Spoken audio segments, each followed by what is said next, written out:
तो देखिए, निकाय चुनाव में जितनी भाजपा की तारीफ हो रही है, उतने ही सवाल समाजवादी पार्टी के प्रदर्शन पर खड़े हो रहे हैं, क्योंकि 17 नगर निगम में आधे से ज्यादा सीटें ऐसी थी जहां पर सपा तीसरे और चौथे नंबर पर थी। मतलब सपा नंबर 1 की जगह दूसरे नंबर के लिए लड़ती दिख रही थी। और इस निकाय की लड़ाई में सपा का MY समीकरण भी बुरी तरह से धराशायी हो गया।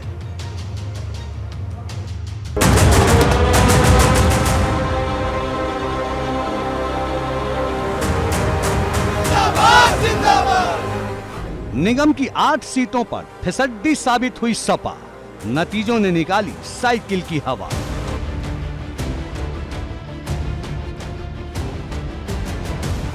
निगम में फिर नहीं खुला खाता, जनता भाग्य विधाता।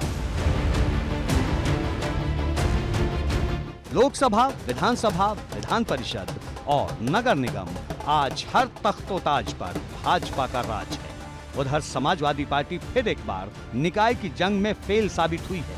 निगम की 17 सीटों में से 9 पर वो टक्कर तो दूर, तीसरे और चौथे पायदान पर भी बड़ी मुश्किल से नजर आई है। जानकारों की माने तो सपा को निकाय चुनाव के इतिहास में ये अब तक का सबसे बड़ा झटका है, क्योंकि ऐसी हार सपा को इससे पहले कभी नहीं मिली। अंदाजा इसी से लगा सकते हैं कि जिस मुरादाबाद में सपा का सांसद है, जहां मुस्लिमों की बड़ी आबादी है, वहां भाजपा ने जीत की हैट्रिक लगा दी और सपा चौथे नंबर पर खिसक गई। मुरादाबाद में मिली हार सपा के लिए 24 में खतरे की घंटी बजा रहे हैं, क्योंकि यहां दूसरे नंबर पर कांग्रेस और तीसरे नंबर पर बसपा रही।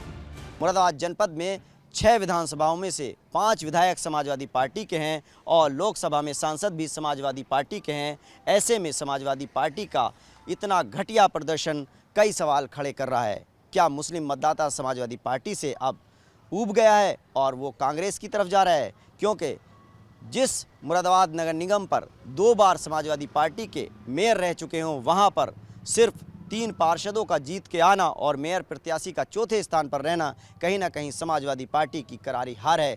इतना ही नहीं, जनपद में नगर पालिकाओं और नगर पंचायत में भी समाजवादी पार्टी का बहुत ज़्यादा अच्छा प्रदर्शन नहीं रहा। अब सवाल यह है कि क्या यूपी में समाजवादी पार्टी नंबर 1 के लिए लड़ रही है या नंबर 2 के लिए? क्योंकि सपा सिर्फ मुरादाबाद में ही चौथे नंबर पर नहीं रही, झांसी नगर निगम और मथुरा वृंदावन में भी चौथे पायदान पर खिसक गई। बड़ी बात यह रही कि मुरादाबाद की तरह इन दोनों सीटों पर भी कांग्रेस नंबर 2 पर रही। ऐसे में सवाल यह है कि क्या कांग्रेस यूपी में उभर रही है और अपनी जमीन बना रही है? क्योंकि जिस शाहजहांपुर को सपा का मजबूत गढ़ माना जा रहा था, वहां भी सपा कांग्रेस के पीछे रही। अगर आंकड़े देखें तो सपा सहारनपुर, अलीगढ़ और गाजियाबाद में भी तीसरे नंबर पर रही। ये नंबर सपा के लिए मंथन करने वाले हैं, क्योंकि जिस यादव मुस्लिम समीकरण को सपा अपनी सबसे बड़ी ताकत मानती थी, वो इस चुनाव में कमजोर होती नजर आई है। शायद इसलिए क्योंकि सपा पूरे चुनाव में दलित वोट बैंक पर ही जोर देती रही। देखो, ताला एक पहचान है, ताले से सुरक्षित की जाती चीजें। हमारी आपकी जिम्मेदारी है ऐसे लोगों को ताले में बंद कर दो जो बाबा साहब भीमराव अंबेडकर जी के सिद्धांत, उनका संविधान, उनका बताए हुए रास्ते को बदल रहे हैं। ऐसे लोगों पर हम कहते हैं ताला लगना चाहिए। नतीजा ये हुआ कि मुस्लिम वोटर ने सपा को छोड़ बसपा, कांग्रेस और AIMIM में अपनी दिलचस्पी दिखाई। मतलब जिस वोट के दम पर सपा 2022 के विधानसभा चुनाव में 32% वोट तक पहुंची थी, अब वो वोट उससे दूर होता नजर आ रहा है। हालांकि सियासी गलियारों में इस बात की चर्चा है कि अतीक के मामले में जो चुप्पी अखिलेश ने साधी, उससे भी मुस्लिमों का एक तबका सपा से नाराज था और रही सही कसर बगावत ने पूरी कर दी। संभल में सपा सांसद शफीकुर रहमान बर्क अपनी ही पार्टी के खिलाफ बगावत का झंडा लेकर खड़े हो गए। मेरठ में बगावत उस वक्त खुलकर देखने को मिली जब अखिलेश यादव के रोड शो में सपा विधायक शाहिद मंजूर और रफीक अंसारी शामिल तक नहीं हुए। इसका असर ये हुआ कि मेरठ में मुस्लिमों ने AIMIM के पक्ष में खुलकर वोट किया, जिससे सपा वहां तीसरे नंबर पर खिसक गई। सवाल है कि क्या अखिलेश फिर से अपने MY समीकरण को मजबूत कर पाएंगे? सवाल वर्तमान की गलती से सबक लेकर भविष्य को सुधारने का है।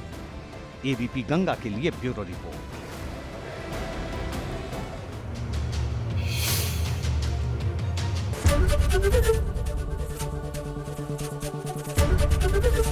एबीपी गंगा, खबर आपकी, जुबान आपकी।